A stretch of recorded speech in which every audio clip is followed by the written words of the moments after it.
those of us who have any level of quote unquote success that have ADHD, it's not because we're just gritting through and making ourselves miserable, doing something for some, pot of gold at the end of the rainbow 5 years from now. We do it because it doesn't feel too much like work. Like, we enjoy the process. I mean, this is fun for us to talk about. Like, this is energizing. It's like, we're not putting on interest. We're not putting on excitement. Like, it's just, it naturally has come. And so all a lot of successful ADHDers do is just figure out where that natural wellspring of motivation is, where that natural fuel is, and just find a way to leverage it rather than try to fit their motivation into some pre-described goal.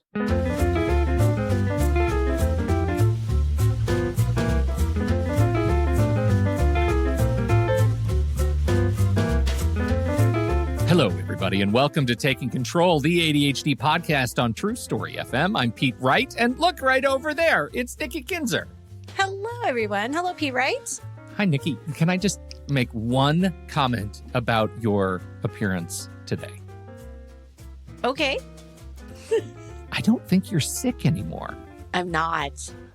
Yay! You look great. Your eyes are bright and shining. You I know. sound like yourself. I'm so happy for you. Thank you.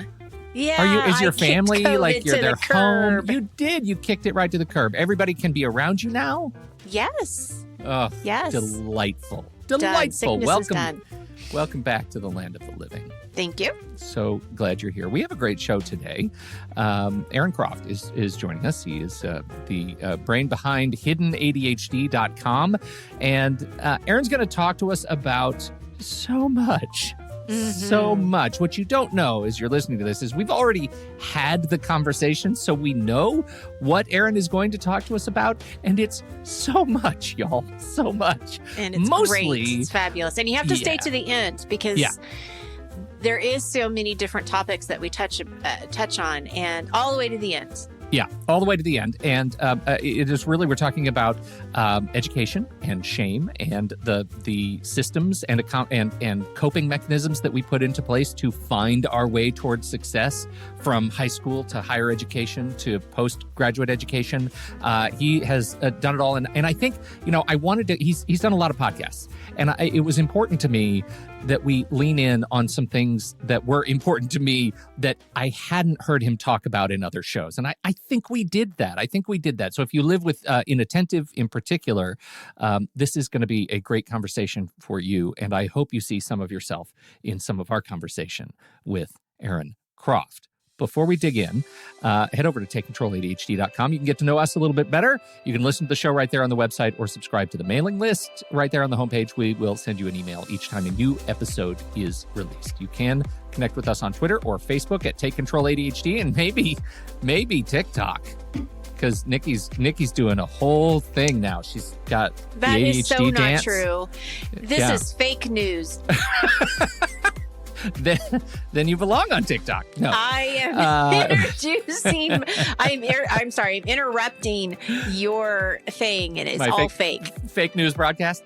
The really important part, the part that is not fake, is if you love this community, if you love the show, if you've been a part of the show for any amount of time, head over to patreon.com/the ADHD podcast and become a supporting member. And you will learn all about the different levels, the tiers that we have. You can join us for happy hours. You can join us for Coffee with Pete, where we talk about technology and systems once a month live in Discord. You can join Coaching with Nikki, where she gives you real life ADHD coaching.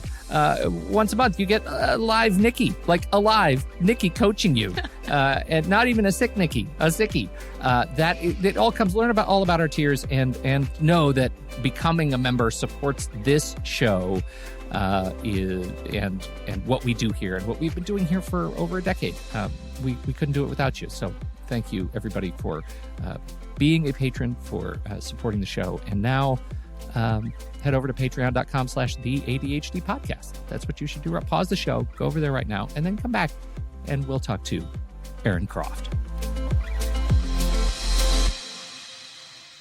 Aron Croft is here with us today. Aron is an ADHD coach and the originator of his very own Smash productivity system. Very excited to hear a little bit more about that. But mostly, I just want to say this and see if it sounds familiar as we talk about and to Aron. 1, dropped out of college twice before eventually graduating, failed out of his first 7 jobs, was broke, divorced, and earning minimum wage at 33. Auspicious beginnings to our guest, Aron Croft. Welcome to the show.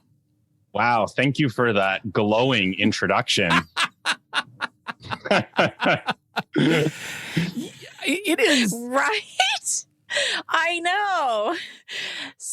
I can't wait to hear how that came to where you are today. So that's fantastic. We're building drama, we are y'all. We're building drama. drama. This is the narrative arc that we're leading you through here. It's very exciting because I think it actually reflects the experience of a lot of folks who live in our community online. I think it really does. It certainly reflects my own. Pete and Nikki's metaverse. Yeah, it's right. That's there. metaverse. Yeah, that's where we are. I'm really excited about it because, you know, I've been listening to a bunch of your other guest appearances on different podcasts and on the, you know, our ADHD community circle websites. And I love your story because it's so, it just so relatable to me, right? It's so relatable because I was diagnosed as an adult and I remember the confusion that came from my early years. And I think what really jumps out to me in your story is there is this conflict that exists between our own internal desires for success and the reality of like slamming into the brick wall of shame and, you know, that hits us when we try to achieve those things before we really understand our relationships with our own brains. Is that a fair assessment? I mean, you nailed it in that one sentence, right? I mean, and what I find so disheartening and confusing for so many ADHDers that go undiagnosed into adulthood like us is that, you know, I remember sitting there as a kid and I wanted to get my homework done. Yeah. I wanted to be able to read the book cover to cover. And but I wasn't doing it, right? I couldn't get my brain to do it. And so, you know, my mom's sitting there like, well, Aron just thinks he's better than everyone else and he doesn't have to play by the rules. And, you know, I'm searching for an explanation, but in the absence of an ADHD diagnosis, there wasn't a good explanation. And so eventually the explanation just becomes, well, you know, there's something wrong with me, right? Like I'm the source of these problems. Maybe I must be lazy and I must just be too arrogant to do the work because, you know, I want to, and yet I'm not doing it. So, you know, what makes sense here? Talk about your relationship with your parents though. I mean, your family relationship in cementing some of those feelings early on for you. My dad was not ADHD in the least, you know, he just, whenever he wanted to do something, he just did it. He was a successful physician. He started his own practice. And, you know, so he would just say like, well, Aron, just sit down and do it. Have some self-discipline. Yeah. And kind of like, it was just confusing to him. Like, well, if you just sit down and tell your brain to do it, like you'll just do it. Like this isn't that hard. And obviously that's how it worked for him. And so he kind of really couldn't understand. And also he was very busy with his career. And so he wasn't around very much, more of a passive kind of go along in his personal life guy. And so my mom, kind of a loud Jewish critical mother, with probably undiagnosed ADHD, was the primary influence. And she would, you know, go with the criticism and shame route, however we say these things. And, you know, would try to just be like, well, like you just need to do it. And everyone else is doing it and all those things. And, you know, thinking that enough punishment and criticism and pain would get me to do it. But it didn't, right? It just sort of built my own internal shame. Mm-hmm. Now, did you have siblings too? Mm-hmm. Yeah. And what did they have do they have ADHD or showed any symptoms when they were younger? No. And they've all seen my YouTube channels, and interestingly, their spouses have both, since seeing my content, have been like, actually, I realized this for myself. But for them, that was never... You're contagious in the best way. Yeah, exactly. But for them, that was never an issue. So I had 2 older sisters. They're the sweetest in the world. They're incredibly smart and talented. And they were just getting along fine. So that had to have been hard, too, to see it in your own household where your sisters and your siblings seem like they're doing fine, but inside you're struggling.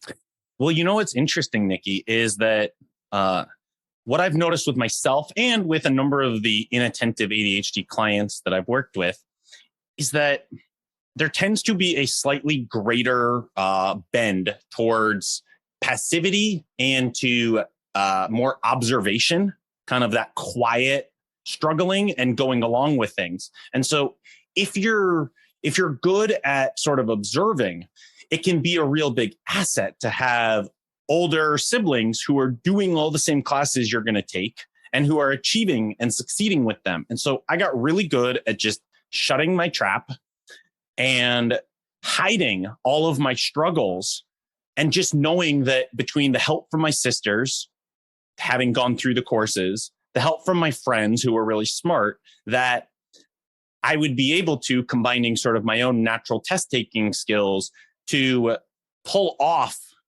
good grades.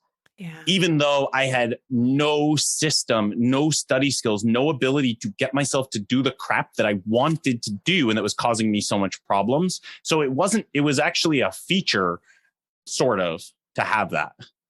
That's fascinating, right? That's so interesting. Great insight. I think that really reflects particularly reflects a lot of folks who are listening. I'm sure you see yourselves and hear yourselves in this experience, because it is when you're talking about high school, middle school, and high school, you're able to, like remora to a shark, right? You're able to glide along and take advantage of the systems and the practices in place and leverage your family, who has clearly been through the experience before, in order to appear like a high achiever or a successful academician early.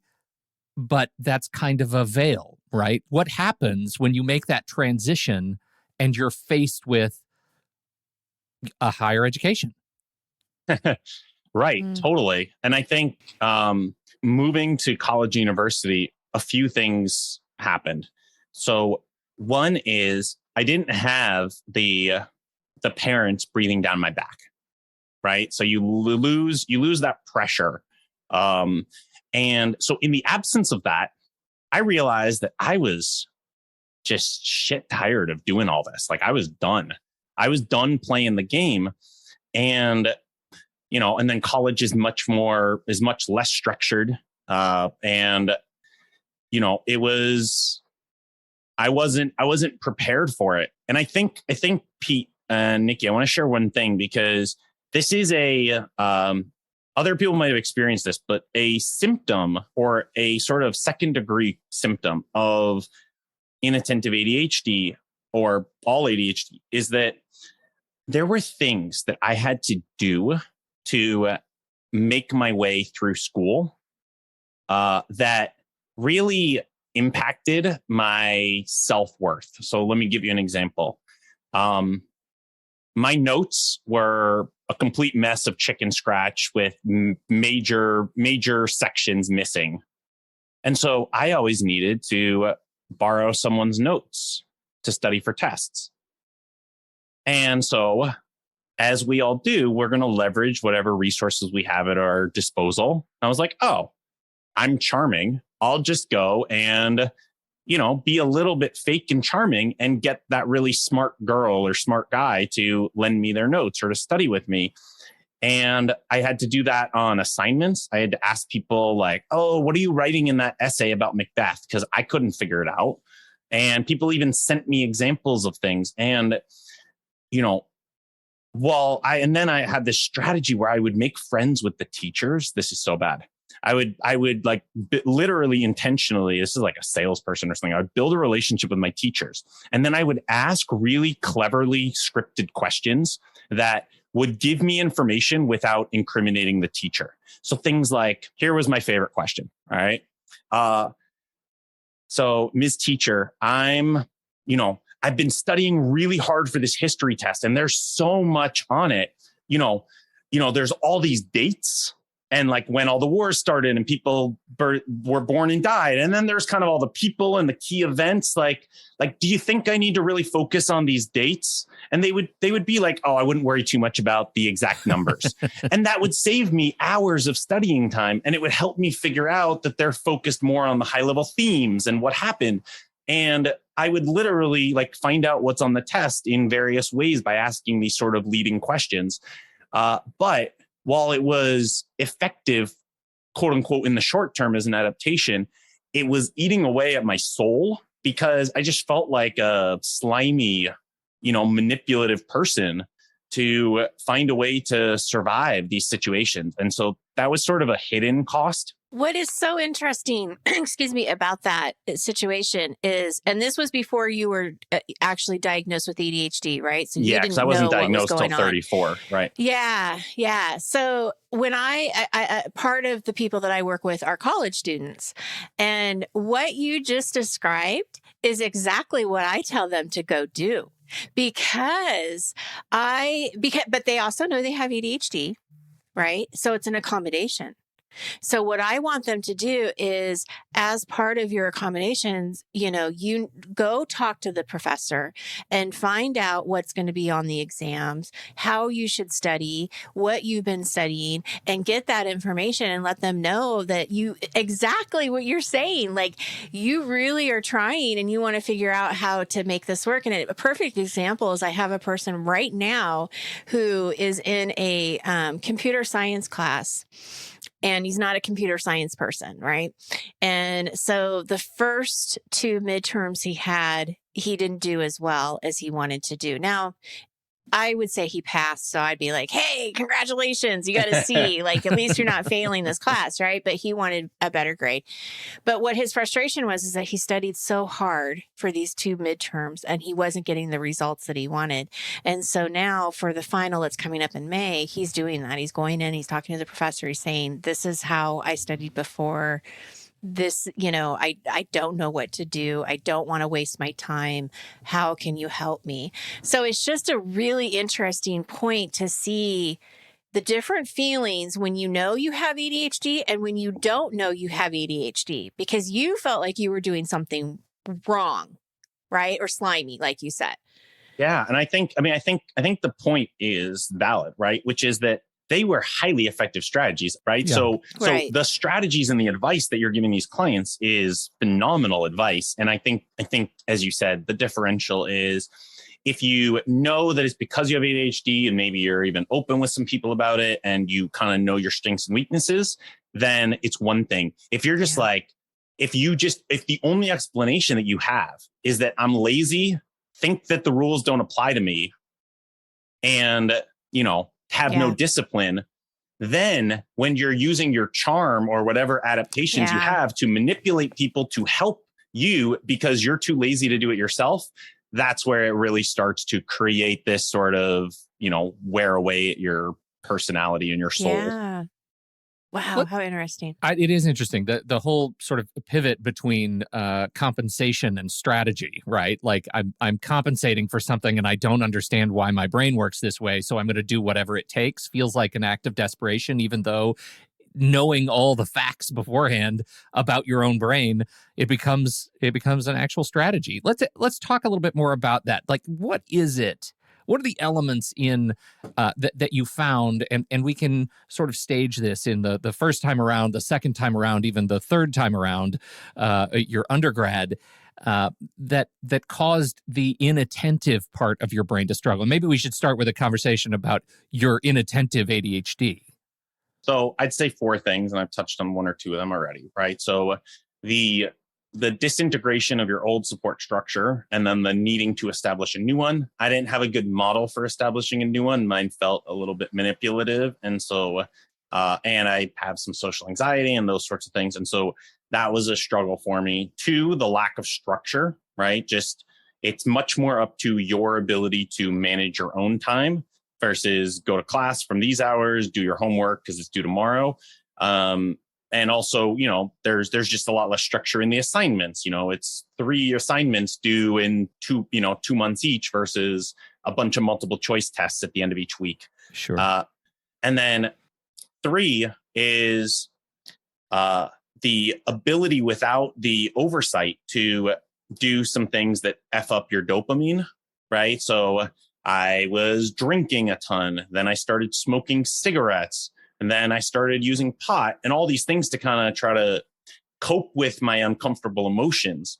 But one of the things that I always work with my students now on is that we need to cut back on the amount of artificial dopamine overstimulation that we give our brains, because our brains can't appreciate the dopamine from achieving something personally meaningful, right? Like that eudaimonia, not the hedonic experience, when we're just blasting them with so much overstimulating stuff.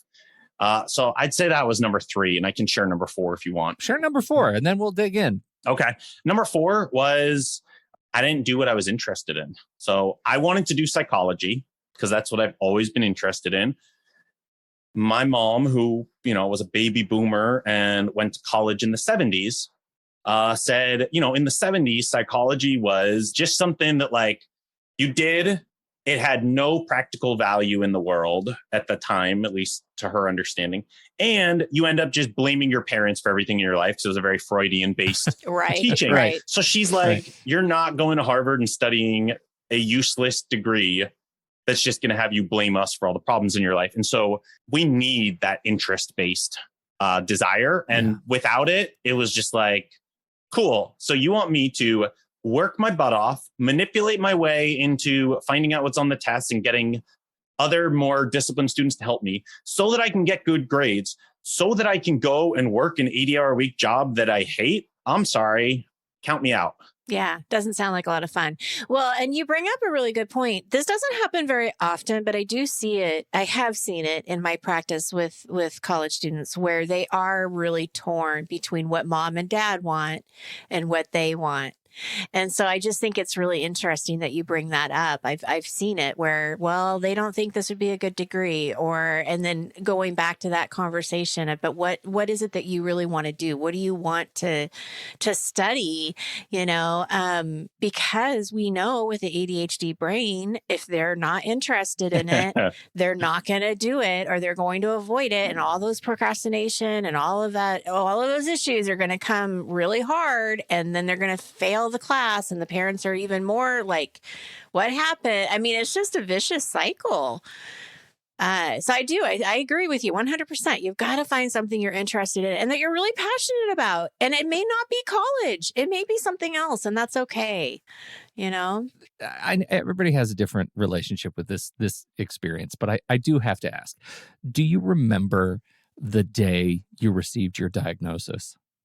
Yeah, very clearly. Tell me about it. It was liberating. I had a non-traditional path to a diagnosis.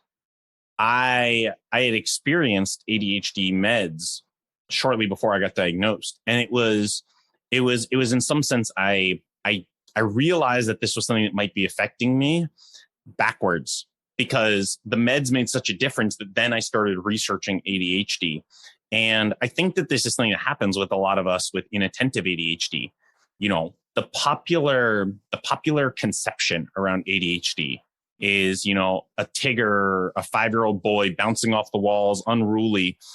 And if you had asked me even 6 months or a year earlier to rate on a scale of 1 to 100 what my likelihood of having ADHD is, I would have put it at a 0. It's just it never would have occurred to me, because it just always represented these hyper overdone, stereotypes. Yeah.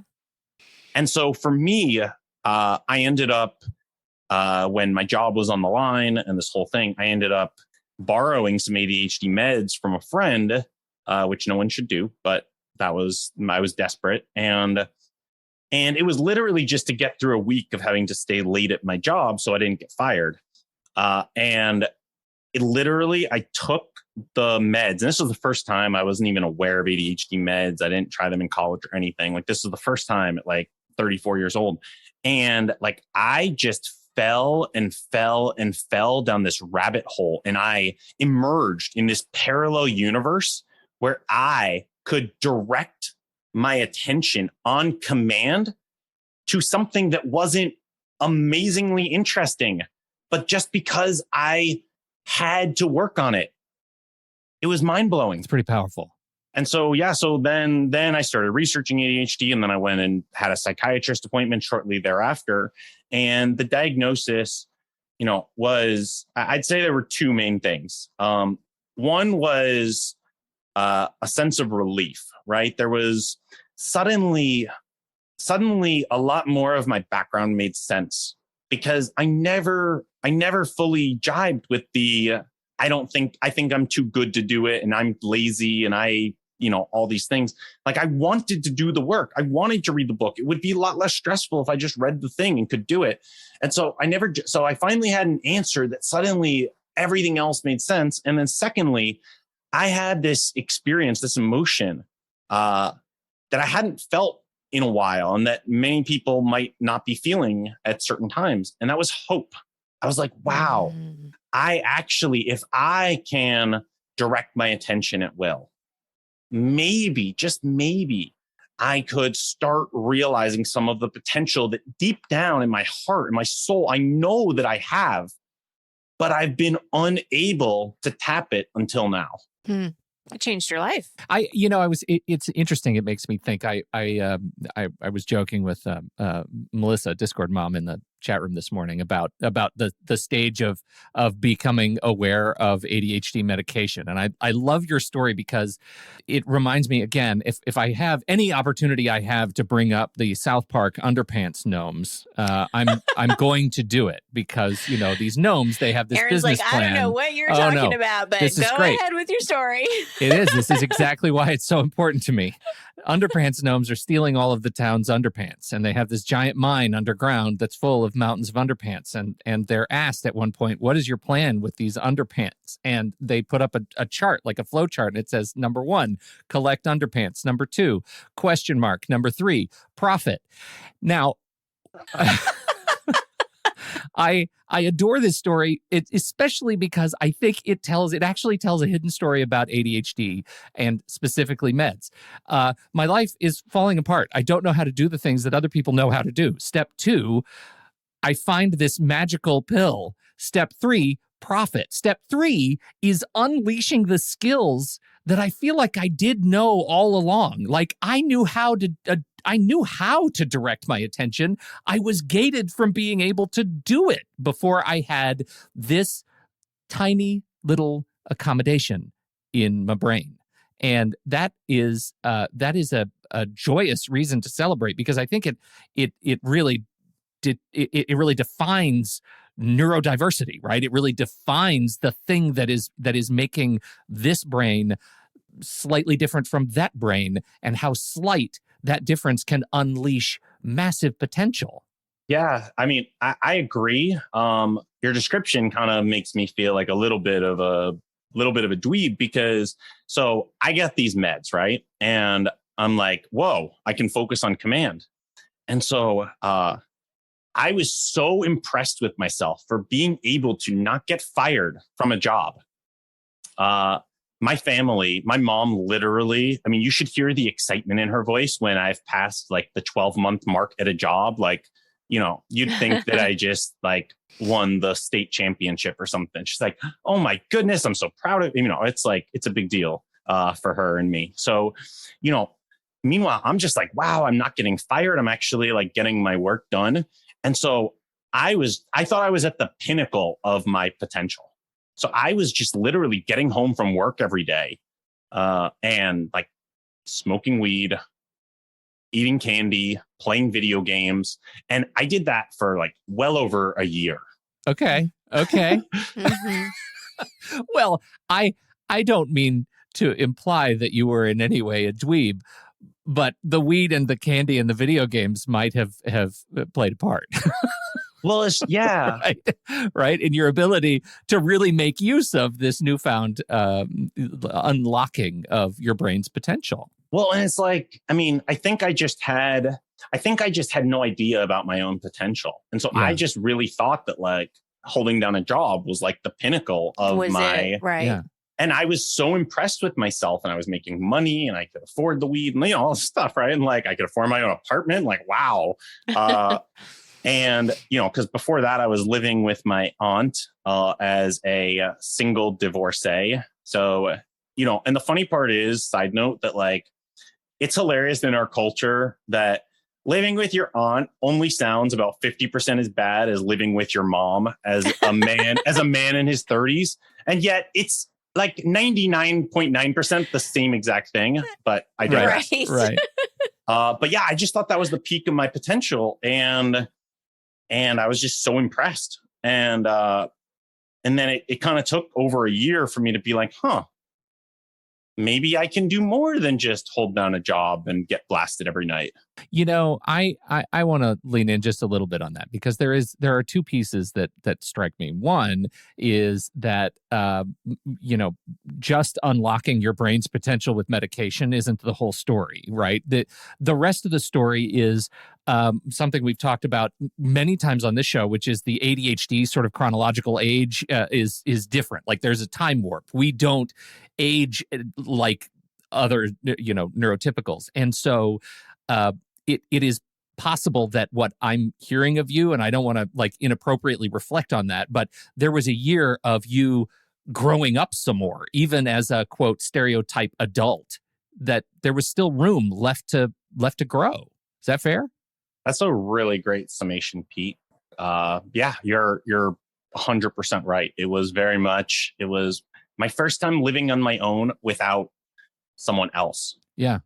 Because I think a continuation of kind of my strategy was I met a woman in my last year at Harvard, and she was great at getting stuff done. Mm-hmm. And she was great at all the things I was terrible at. And so we formed a fast friendship, right? But I brought some of the emotional support and some of the things that she needed. And so we had this like immediate connection and got married and this whole thing. And it didn't work out after 9.5 years of marriage, a lot due to ADHD troubles. And I think what happened there is that, not being able to do stuff on my own, as you said, for the first time, I was living on my own. I was having my own apartment. I had to adult. I had to take care of myself. I had to do the grocery shopping.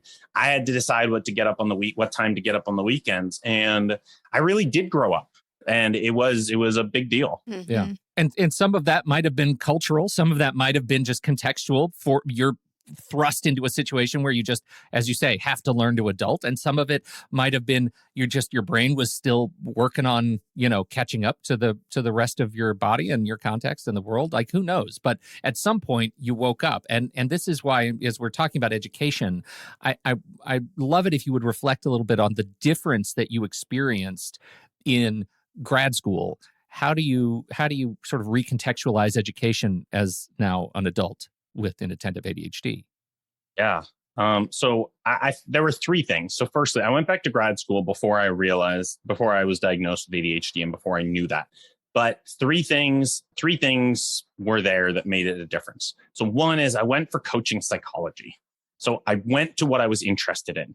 Mm-hmm. And so, I'd always been reading psychology books, self-help, neuroscience, anything to try to figure out mostly just how to help myself, right? Because I didn't understand why I couldn't do things that I wanted to do. Like, that just doesn't make sense to me. How can you want to do something and not be able to get yourself to do it? Like, how many people are involved here, right? So that confused me. And so one, I was doing something that I was already super interested in. Two, I was looking to rewrite the story a little bit in my head, almost have a bit of a redemption after the sugar show that was Harvard and dropping out twice and all that. And so that was number 2. And then number 3 was because it was it's almost like it's basically like a master's degree. Like it's going to like basically life coaching school, but it's under an academic banner. Mm-hmm. And because of that topic matter, there was a lot more doing in the coursework. It wasn't just about book knowledge, because what I've discovered with myself and with clients and with a lot of us ADHDers is our gap isn't knowing what to do. We have been ingesting information, listening to podcasts, watching YouTube videos, reading books, listening to audiobooks. Like we are flooded with all sorts of great strategies, tips, things that we should do. Where we fall down is in the doing. And because it was a much more doing oriented program, I got a chance to overcome that gap. It's interesting with inattentive ADHD too, something that I've noticed, and I don't know if I'm getting the sense that maybe you did notice this. Part of the thing I think is so confusing about getting diagnosed with ADHD when you're inattentive is, I know with my own experience with my daughter, teachers didn't believe it because she's so smart. So there's this like academic piece that's really confusing, because you can have, like, you even mentioned this earlier about you could really take tests really well. So you could get the information, get the test done, and you would be done. So can you expand just a little bit more about the inattentive part, not just so much on education, but just in life in general, like even now as a coach, like inattentive ADHD, what makes that different?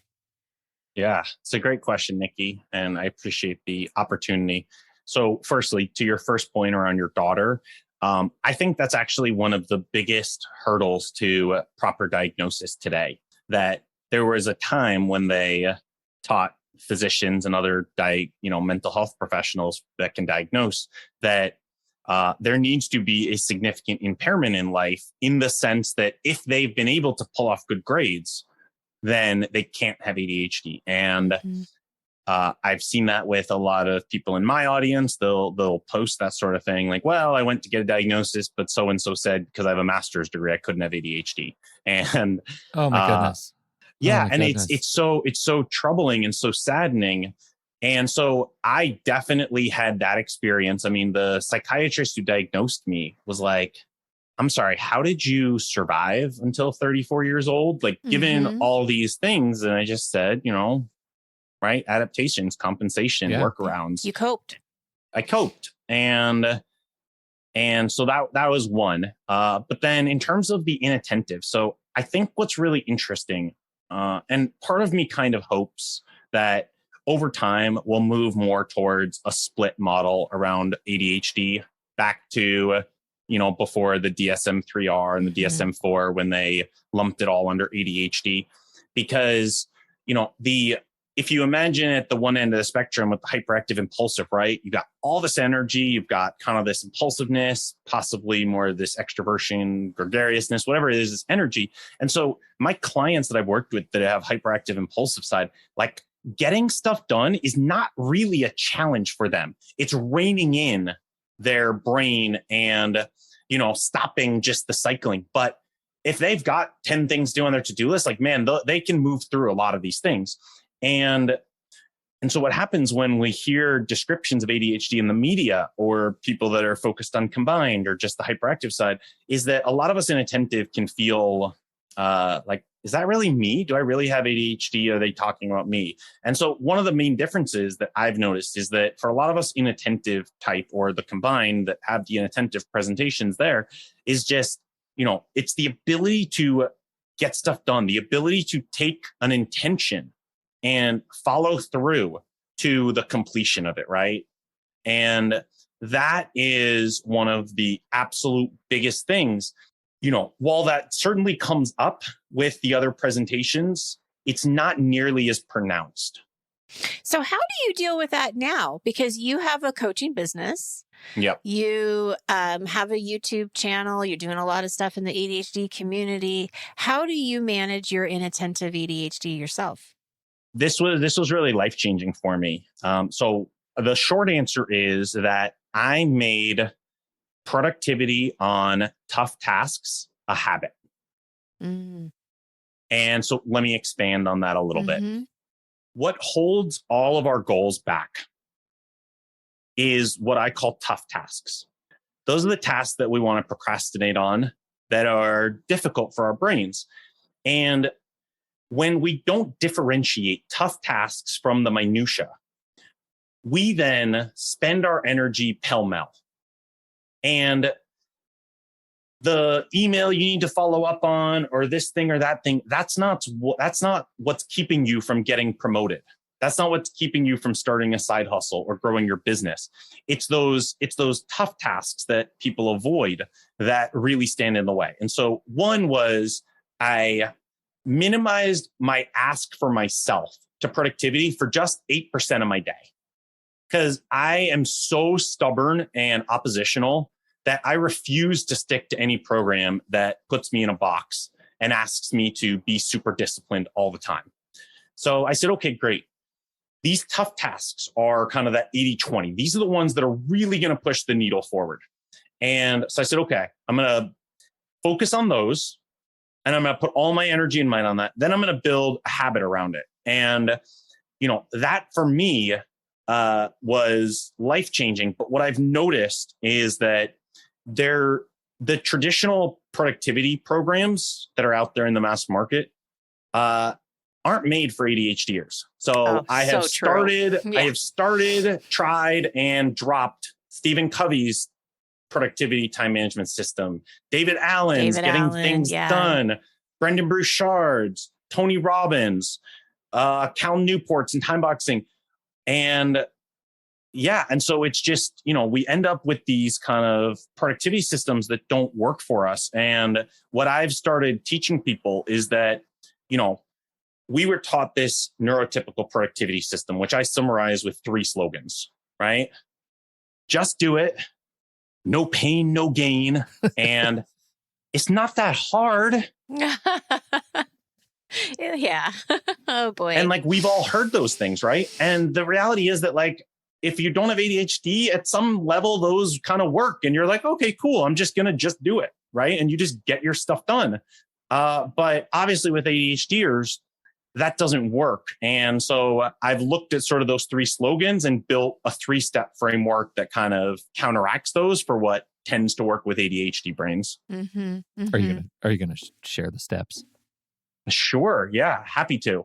So on the just do it piece, right? A lot of us think if I'm just motivated enough, if I just have enough motivation, if I just have enough desire, that should translate to action, right? And the reality is, though, that lack of motivation or the ability to follow through with ADHD is not caused by a lack of desire, willpower, and discipline, right? It's a neurochemical thing, right? And so instead of that, right, all of us kick into gear when someone expects something from us soon. Yeah, right. Yeah. External motivators. Mm-hmm. Exactly. And so the first step of the framework is just people power, that we perform when there is short-term accountability, right? And you guys have your accountability anchors. And so I think anyone that's running successful ADHD programs understands the need for this, right? Yeah. And but a lot of us don't do it, right? And why don't we do it? Because growing up, accountability sucked. Yeah. But accountability sucked because it wasn't our goal. We had ineffective tools like just do it. And we were shamed and criticized for not doing it. And so that made us think that short-term accountability to other people was bad.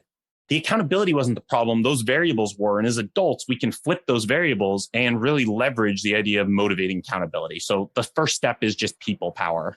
Love that. So step 2 around the no pain, no gain is that there's so much talk about this no pain, no gain. And that, if you really want something, you just need to put your nose to the grindstone and grit it out and do this whole thing, right? And there's this whole hustle culture and this whole thing that really, if you really care, you'll make time for it. Right? Whoever said that has no idea that living with ADHD and wanting to do something hurts all the time anyway. Yeah. Yeah, exactly. And so the second part of the framework is just easy prevails. So what happens is that, the law of least effort, right? So, I mean, Yeah, it was I love it. first created by Deepak Chopra and then popularized again in Atomic Habits by James Clear. But the reality is that we are drawn to do the things that take the least amount of effort. And what happens is in this no pain, no gain brainwashing, we think that it's cheating to make things easier for us. We think it's cheating to do something that comes naturally to us and that we enjoy doing. We think it's cheating to use some of the strategies that you're talking about, Nikki, and that I used, where you don't have to be great at everything. You're allowed to leverage other people. You're allowed to do the things you're really good at and delegate or outsource or otherwise partner to fill in your weaknesses. And so that's step 2, is just to start using a lot of tactics to make getting tough tasks done way easier, and that's okay to do. I love that. I love that because I know we see this in our clients is they do sometimes, I say this very nicely, make things harder than they need to. Overcomplicate. And I think that there is this need, what you just said really resonates with almost this guilt that if it's not hard, I'm not doing it right. So I got to make it harder. And I love that you're saying, wait, no. It's okay to make it easier. Like that's what we're trying to do. So I that's a really great message. I hope people hear that. Well, and it goes right in with something we've been talking about elsewhere. Like if it's really that hard and you're really like, it's something that's really hard to do, there is a class of tasks that are really hard and maybe you don't need to do them. Like at least it gives you an opportunity to gut check, should this be something that I do, or do I really need to rethink how this gets done? And maybe that means it's not me. Okay, so what's the third one? I'm really excited. So the third one, this one I particularly like, right? So I argue that productivity is a skill, right? And the way that I define it is just that what you intend to do, you can get yourself to do it, right? If you want to do something, you can get yourself to do it. Cool. So that's the skill of productivity, or the muscle of productivity, as you want to call it, right? So here's the thing. Growing up, we were all given these neurotypical slogans, right? That are as good as a can of beans for us, just don't work, right? And so we kind of suck at the skill of productivity. The skill of I intend to do this, now I'm going to follow through, especially on the inattentive side, right? So now, how do we get better at any skill? How do you improve a skill? Practice. Perfect. All right. Nikki, gold star, points. Yay. There you go. Right? So we practice, right? There's only one problem. We're not supposed to be practicing this at our age. We're supposed to already know how to do stuff. There's like heavy air quotes around every word that you just said in my head. We're supposed to know how to do stuff. Like that is, it makes my, true. Yeah. It's so hard to hear that from an outside voice. Yeah, exactly. Right. And so what most of us attempt to do to resolve this, and I'm speaking from personal experience, right, is we're given something to do with a date that it's due. We then suck at going through the process, right? And so we're behind. And except we know secretly from experience that we can pull it off when panic mode strikes, and we can pull off a last minute save. And so what we end up doing is our solution to the fact that we're not supposed to be practicing this skill as an adult is to basically hide and hope that we're not found out and hope that we can pull off a last minute save. Here's the problem with this. It doesn't give you practice. It's like trying to drive with a blindfold. You actually have no idea what's working and not, what turning the wheel a few degrees works. And so you can't actually get better at the skill of productivity. So you stay stuck at that level. And so the third part in the framework is we need a special kind of practice, and that's pressure-free practice.